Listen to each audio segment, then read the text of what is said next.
aqui andamos juntos, ele supriu nada, aqui sou eu. Nesta caminhada eu e ele, mas refúgio em glória ao que venceu. Oh, felicidade imensurável, tudo se fez meu, desde que em minha vida eu dei a ele minha nulidade, ele escondeu. Olá, a graça e a paz de Cristo Jesus seja com todos nós mais uma vez. Nos encontramos aqui para falarmos acerca da revista da Escola Bíblica Dominical, onde nós temos desta feita a lição de número 11, que tem por título A Última Ceia, proposta para ser lecionada no dia 14 de junho de 2015. O texto áureo da lição se encontra na primeira carta de Paulo aos Coríntios, capítulo de número 5 e o versículo de número 7, que diz: Alimpai-vos, pois, do fermento velho, para que sejais uma nova massa, assim como estáis sem fermento, porque Cristo, nossa Páscoa, foi sacrificado por nós. Primeira carta de Paulo aos Coríntios, capítulo 5, e o versículo 7. A verdade prática diz: a Páscoa comemorava a libertação do Egito. A ceia do Senhor celebra a libertação do pecado. A ceia, ou a última ceia propriamente dita, é um assunto de suma importância para a Igreja de Jesus. Por isso, devemos ter apreço no ensino. A leitura bíblica em classe deve ser feita no Evangelho de Jesus Cristo, segundo escreveu Lucas, no capítulo 22, dos versículos 7 até o versículo de número 20, do 7 ao 20. O objetivo geral desta lição é explicar a instituição da ceia do Senhor como ordenança. Nós sabemos que a Igreja Romana tem a ceia, o batismo, como sacramento, como outros também, não é?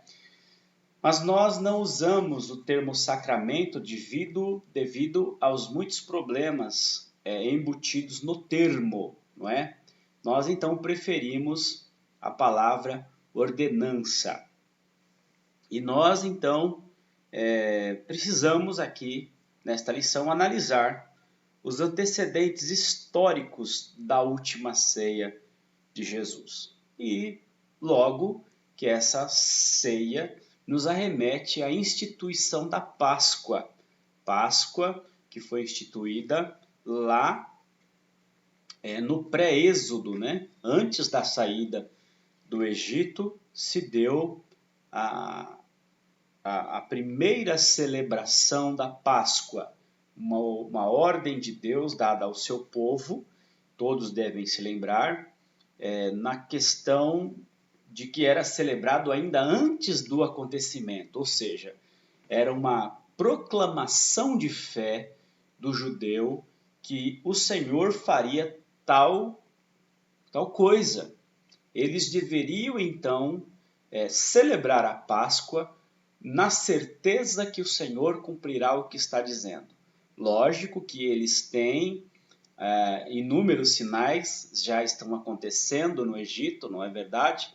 As pragas já estão acontecendo, então eles têm sinais visíveis da operação de Deus.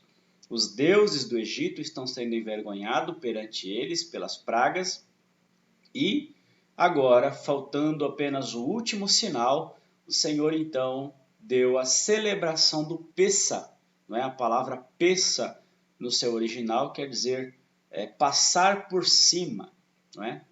Então eles têm como sinal para o Pêssah, que vai se tornar a Páscoa deles, o livramento, não é? Os primogênitos do Egito serão atingidos, tanto os seres humanos como também os animais, e os judeus precisam crer na palavra que o homem de Deus está dando e assim celebrarem o Pêssah ou a Páscoa, que no momento não tinha a conotação que nós conhecemos hoje. Eles então obedecem, não é? Tem lá o animal escolhido como declarado no texto sagrado, e eles precisam reunir a família. O animal deve ser de acordo com os componentes da família. Se a família for menor, deve-se convidar os vizinhos, e tem aí uma porção de significados que os irmãos que me ouvem devem saber disso. E então se celebrava. Êxodo, no capítulo 12, o versículo 13 diz: "E aquele sangue vos será por sinal nas casas em que estiverdes. Vendo eu o sangue, passarei por cima de vós, e não haverá entre vós praga de mortandade, quando eu ferir a terra do Egito."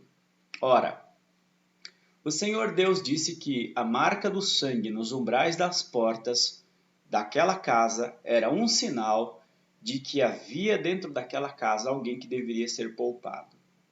Então, a marca do sangue já era um sinal, uma prefiguração da obra da redenção e da remissão no Messias, não é? Nós hoje entendemos que tudo aquilo era falado por figuras, e já nesse momento aí da instituição da Páscoa ou do Pêssah, já existem sinais do Messias com relação à forma como o Senhor Deus trará justificação, redenção e remissão para toda a humanidade. Ouvir a voz de Deus e fazer conforme Deus está dizendo é o processo da salvação. O sangue que está lá aspergido sobre os umbrais daquela casa, na porta daquela casa, são o sinal de que os componentes daquela casa creem na voz de Deus.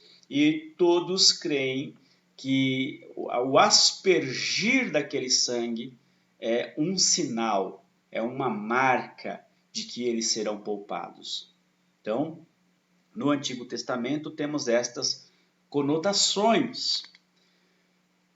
João, no capítulo 1 e no versículo 29, e esse que lemos, 1 aos Coríntios, capítulo 5 e o versículo 7, já dizem a nós com relação ao cordeiro.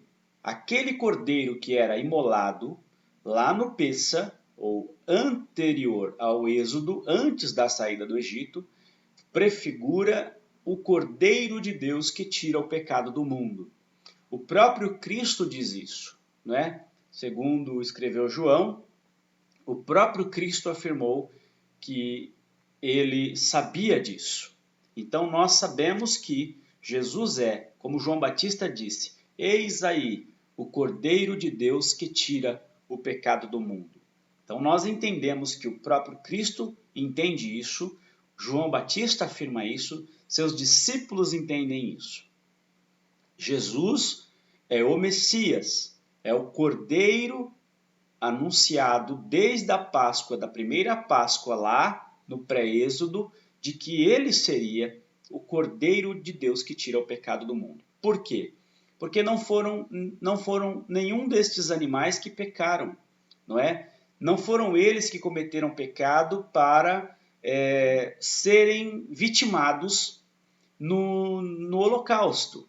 Eles apenas simbolizam que o inocente morrerá pelo culpado. O inocente morrerá pelo culpado. A figura de um animal morrendo toda vez em um sacrifício nada mais é do que isso, desde o Éden, não é? Quando o Senhor se encontra com Adão e depois das justificativas adâmicas, o Senhor tira aquele avental feito por Adão, mata um animal, da pele do animal faz vestes para o casal do Éden. E naquele animal, já no Éden, já existe uma figura de que o inocente é quem cobre a nudez do culpado. Então, em toda a Bíblia Sagrada, devemos tomar cuidado porque holocaustos, vítimas, substituição, essas coisas sendo feitas para aplacar a ira de um Deus irado, já era visto nos deuses pagãos de suas épocas.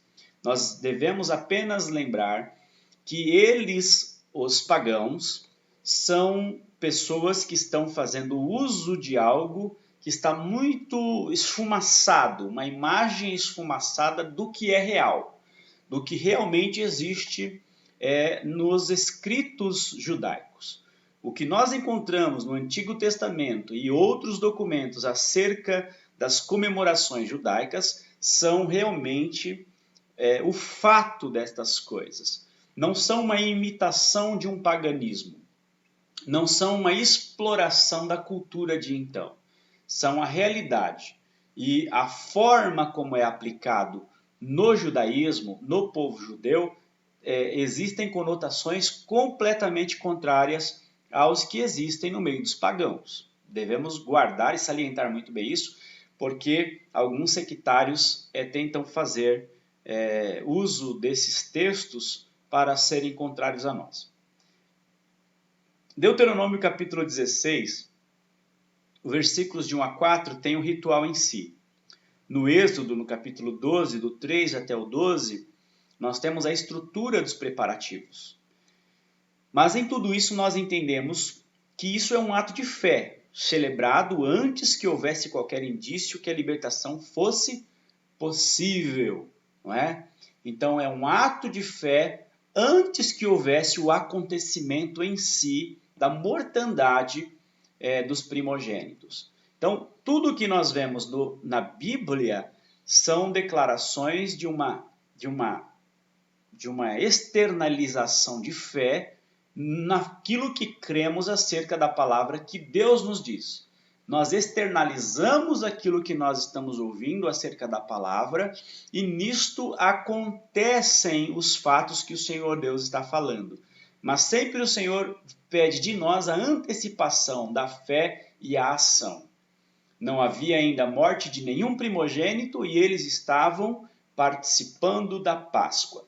Bem como hoje, nós também estamos participando da ceia do Senhor a partir do que Cristo nos disse, uma imagem que já aconteceu no passado. Porém, estamos crendo também na figura futura de que a participação do corpo e do sangue do Senhor Jesus, que é o nosso Cordeiro que tira o pecado do mundo, nós fazemos isto, participamos deste sinal, crendo que esta é a nossa expressão de fé. Ou seja, conforme disse Tiago, não é? A fé sem obras é morta. Nós cremos que o Senhor Jesus é o Cordeiro de Deus, imolado pelos transgressores, e que o sangue de Jesus é quem justifica-nos perante a exigência da lei. Sem derramamento de sangue não há remissão, a alma que pecar, essa morrerá. A vida está no sangue, conforme eles acreditavam no Antigo Testamento, conforme também disse o texto sagrado. Eu tenho aqui em minha mão a Cruz de Cristo, de John Stott. E nesse tópico de número 6 do livro, na página 121 da editora Vida, ele foi publicado, eu acredito que as páginas não vão mudar muito, não é? Mas ele é deixa eu ver aqui a data da publicação, para não errarmos. Este foi publicado em 2004. Na página de número 121, temos o item A autossubstituição de Deus. E nós vemos aí acerca desse sacrifício, conforme eu falei, não é? Da questão dos povos da região.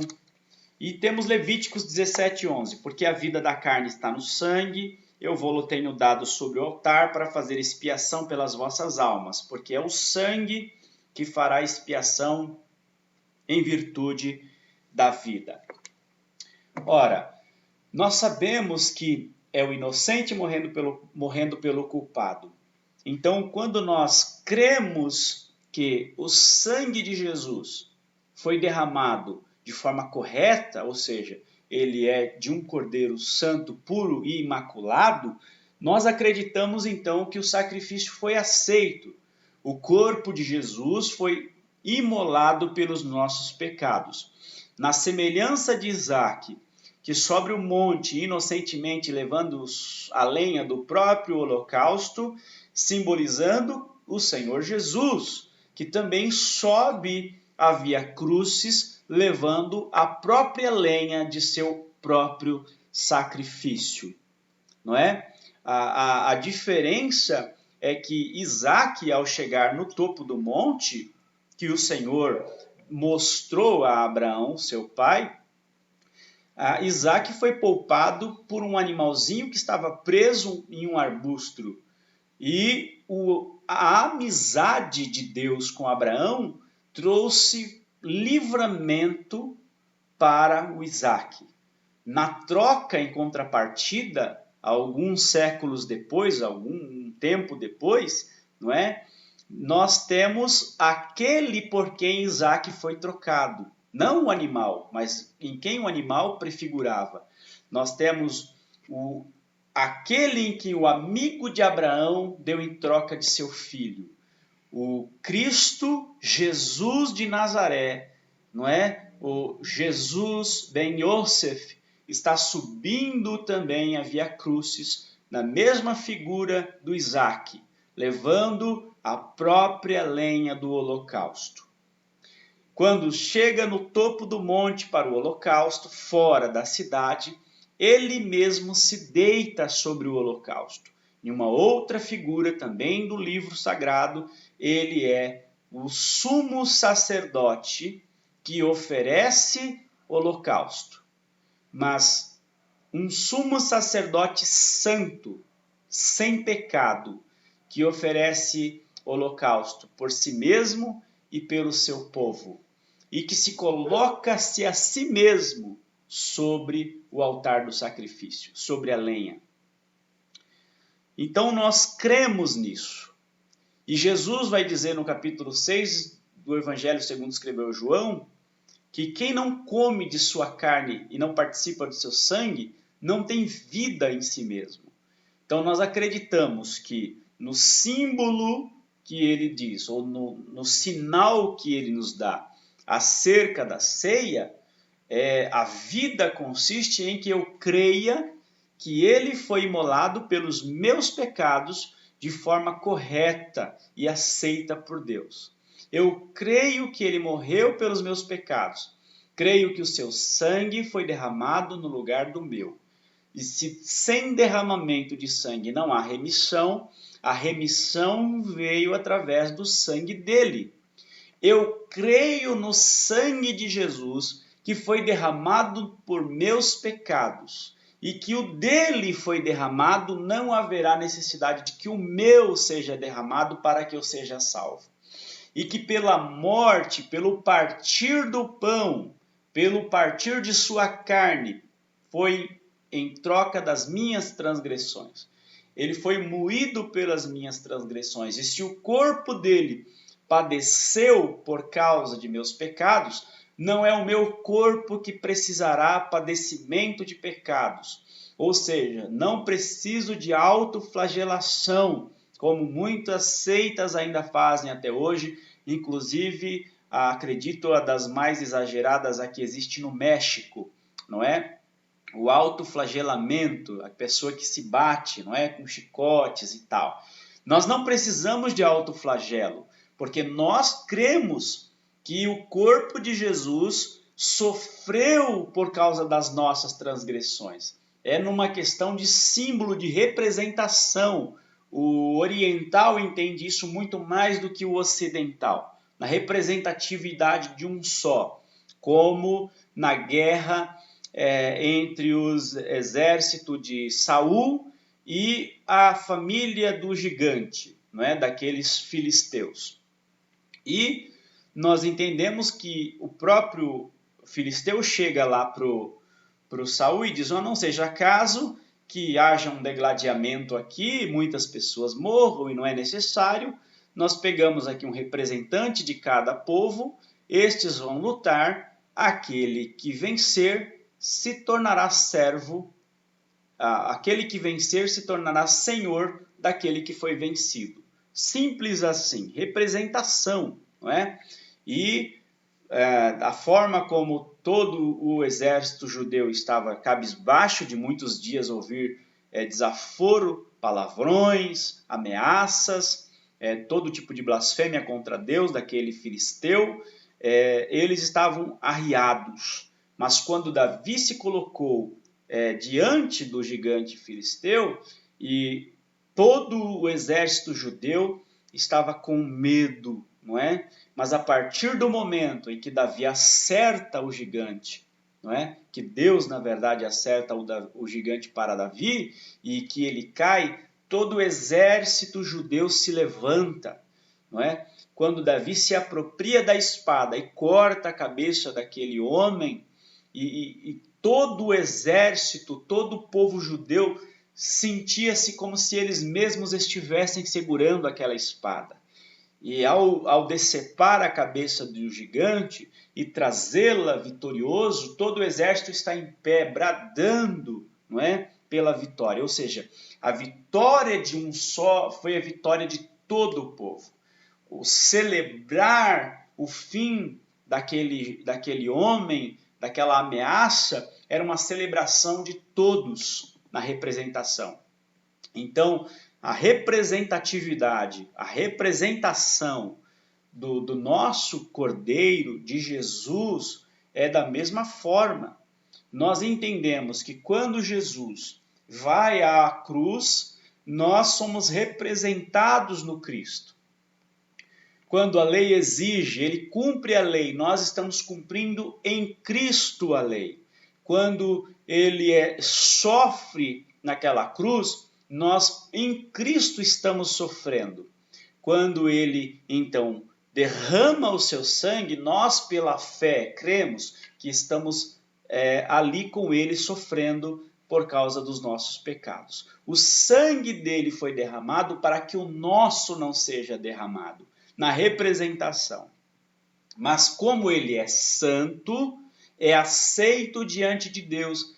A lei, a exigência da lei é cumprida. Cumpre-se em Cristo cabalmente tudo o que se exige à lei, perfeitamente. Então existe remissão pelas nossas transgressões. Redenção da humanidade. Hoje, então, trazendo então para a aplicação dos nossos dias, nós compreendemos que participar do pão e do cálice, como nos diz a palavra, ainda que o Lucas tenha invertido, falado algumas vezes sobre o cálice primeiro, não é? Nós vemos aí os outros escritores dos evangelhos falando, colocando em ordem primeiramente o pão e logo após o cálice, não é? É que a Páscoa judaica tem uma ordem da passagem do cálice e tal, isso aí para quem estuda é interessante ver, só não vai querer aplicar na congregação, pelo amor de Deus, não é? Chega de judaísmo, irmãos. Estamos cheios de judaizante aí dentro das igrejas, principalmente das Assembleias de Deus. Vamos parar com isso, pelo amor de Jesus Cristo, não é? Nós não precisamos disso. Paulo já brigava com isso na época, precisou enfrentar pessoas por causa disso. Pelo amor de Deus, não vamos se dar a essa heresia, não é? Mas é bom para quem quiser estudar isso daí. Pois então, nós então entendemos agora que a participação do pão e do cálice para nós é uma participação pela fé, naquilo que o próprio Senhor Jesus fez uma transição, não é? A transição do Pessa judaico, não é? Que era uma celebração que eles deviam ter por toda a vida, não é? Isso devia ser sempre feito um memorial diante deles, sempre se lembrando, recordando, nunca se esquecendo do quê? Da libertação da escravidão do Egito, não é? Agora, em Cristo, nós não estamos sendo libertados de Egito nenhum, porque nós, a maioria dos que me assistem aqui, nunca foram ao Egito, alguns nem sabem onde é que fica, não é? Mas nós entendemos que isso é uma comparação com a escravidão que existe de toda a humanidade, que não é uma escravidão geográfica nem local, mas é uma escravidão espiritual, não é? Que é a escravidão ao pecado. O pecado escraviza todo e qualquer ser humano. Qualquer pessoa está presa pelo pecado. E o apóstolo diz que a tudo quanto alguém se submete e se entrega, isto se torna senhor desta pessoa. Nós vemos Jesus dizer que se o Filho vos libertar, verdadeiramente sereis livre. Não é? Então, nós entendemos que existe a necessidade de libertação. Quando os judeus vão dizer para Jesus que eles são filho de Abraão, não é? Como é que você diz isso para nós? Nós somos filhos de Abraão. E Jesus então diz para eles, como é que vocês são filhos de Abraão se vocês querem me matar? Como é que a humanidade diz que é livre? Como é que alguém pode dizer ser livre se continua escravo de seus impulsos? Não é? Escravo dos desejos, escravos de emoções, escravos do consumismo, de idealismos, escravos de sistemas, escravos de todo e qualquer tipo de coisa, não é? Então, existe uma escravidão, é notório que existe uma escravidão. Apenas algumas áreas não querem assumir, a psicologia dá um nome, a filosofia dá outro nome, a sociologia dá outro nome, a antropologia dá outro nome. Mas nós, biblicamente, entendemos que o que essas áreas científicas não querem assumir é que existe algo chamado pecado. E o pecado é o mal de toda a humanidade. E a humanidade está presa a essa escravidão. Cristo é a libertação desse Egito, desse sistema escravizador do pecado, que mobiliza o homem, mobiliza a alma, mobiliza a razão, mobiliza o corpo, não é?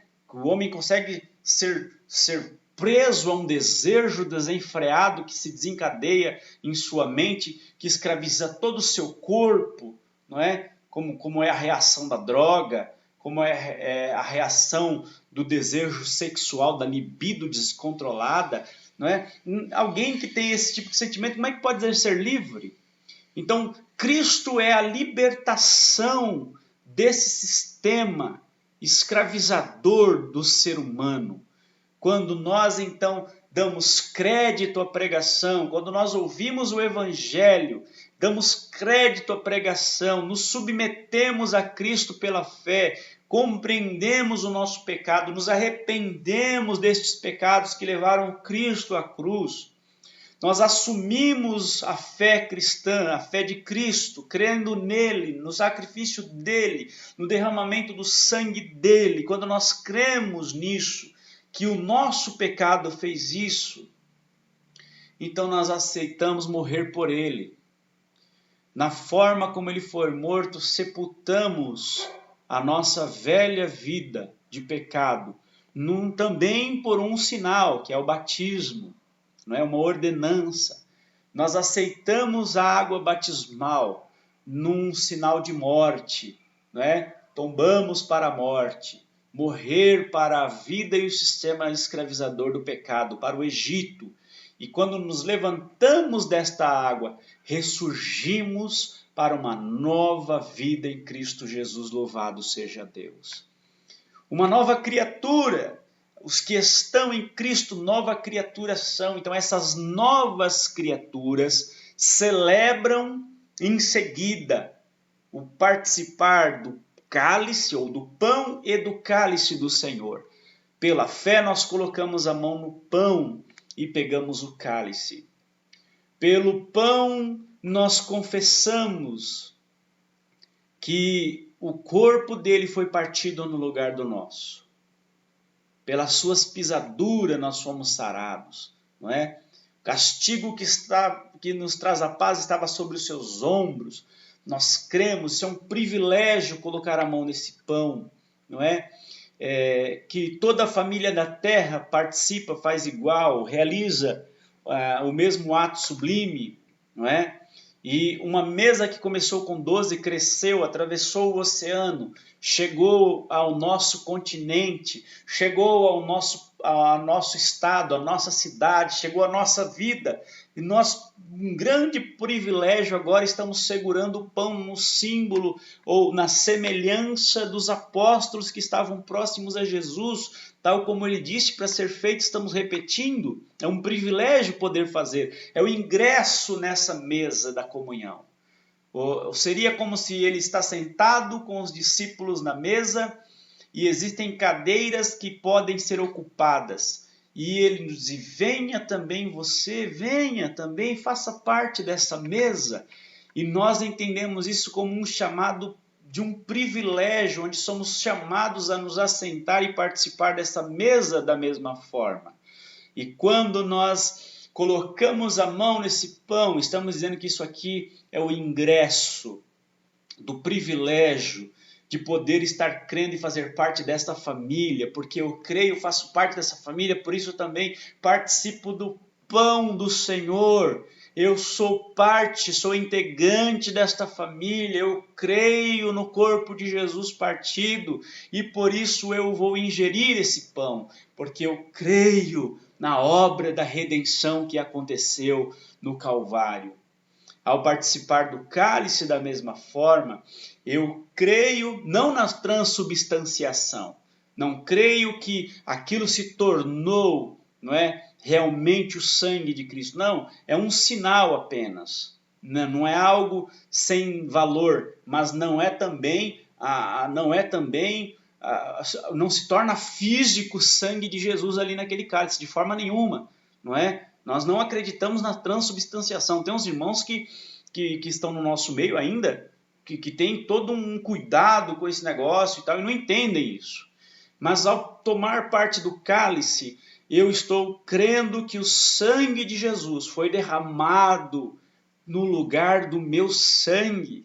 O sangue de Jesus era puro e ele foi aceito pelas transgressões da humanidade, dos quais eu estou incluso.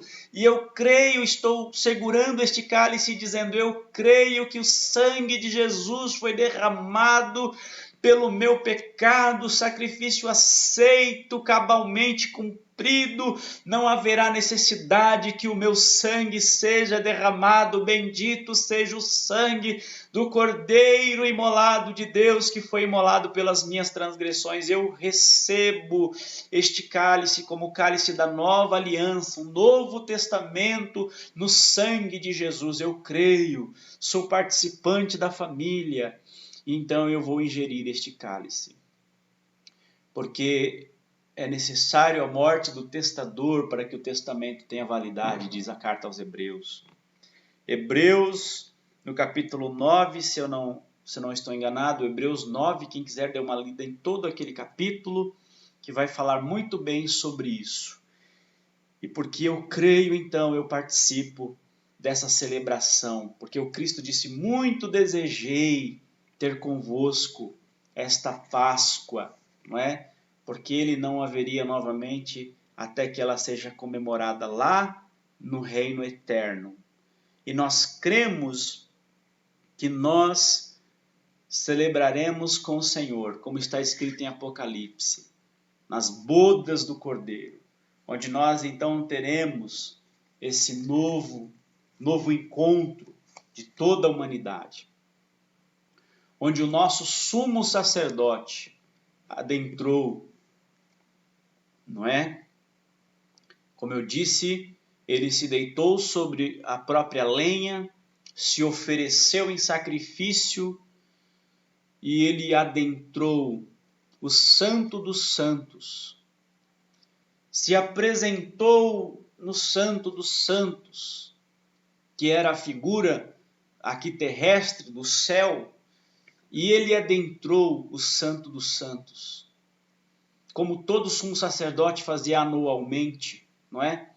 E vinha com a resposta para todo o povo que estava por volta de toda a congregação, aguardando o regresso do sumo sacerdote, do Santo dos Santos, todos em silêncio aguardando a resposta de Deus para aquele sacrifício realizado. Se o Senhor aceitara, não é? Eles terão mais um ano de prosperidade, de plantação, de colheita, de bênção, não é?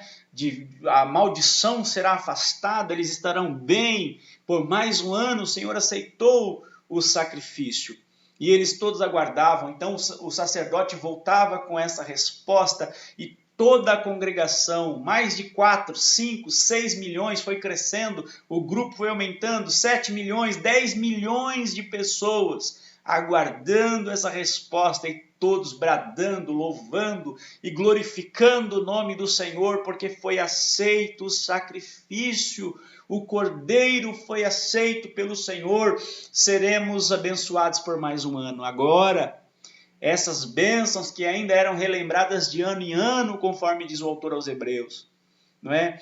Não tinham validade para resolver na consciência, mas agora não, em Cristo Jesus não. Nós não precisamos de sacrifício anuais, de ano em ano, não é? Como se não tivesse validade, um invalidasse o outro. Não, nós aceitamos e entendemos que o sacrifício foi aceito de uma vez por todas. Nosso sumo sacerdote adentrou o Santo dos Santos, louvado seja Deus, e agora ele está à destra de Deus, o Pai, e nós aqui do lado de fora da congregação não estamos na dúvida de que ele foi aceito, nós já estamos celebrando, comemorando, glorificando, nos alegrando, convidando outros que venham para esta mesa. De forma evangelística, missional, estamos convidando povos, tribos, raças e nações para que se acheguem, para que essa mesa cresça, para que por fim, meus irmãos, nós possamos ver de uma vez por todas, louvado seja o nome do Senhor, o nosso sumo sacerdote regressará de onde ele entrou, e desta vez não vem trazer uma notícia de aceitação ou não, porque nós já sabemos que foi aceito, mas dessa vez ele sai para fora novamente da tenda do encontro, e ele chama toda a congregação de salvos nele, e ele disse: vinde benditos de meu Pai, e ele leva, meus irmãos, toda a congregação para dentro do Santo dos Santos, louvado seja o nome do Senhor, onde somente o sumo sacerdote entrava uma vez por ano. Nós hoje temos entrada, acesso espiritualmente, e na presença de Deus não há mais véu, não há mais impedimento. Nós temos acesso aqui onde nós estamos agora, como eu aqui sinto a presença de Deus, não há impedimento. Porém, nós todos sabemos, meus irmãos, que vai haver um dia em que ele vem literalmente nos buscar, como eu acabei de narrar.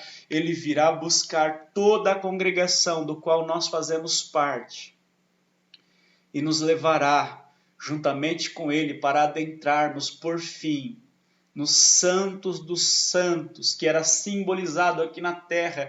Nós entraremos com ele à nossa frente, louvado seja Deus. O nosso sumo sacerdote nos guiará ao santo dos santos de uma vez por todas, e nós ali permaneceremos com o Senhor, cearemos com o nosso Senhor, louvado seja o nome do Senhor eterno. E perto está de acontecer esse momento. A você que precisa, arrependa-se. A você que deixou de crer, volte a crer, isso é uma realidade. Os sinais demonstram, perto está a vinda do nosso grande e sumo sacerdote, Jesus o Cristo. Ele virá, vendrá nosso Senhor, próximo está, cerca está, muito perto está o nosso Senhor amado. Meus irmãos, vindo buscar a congregação dos justos, dos justificados pela fé nele, aqueles que já estão em paz com Deus, nós aguardamos o acesso.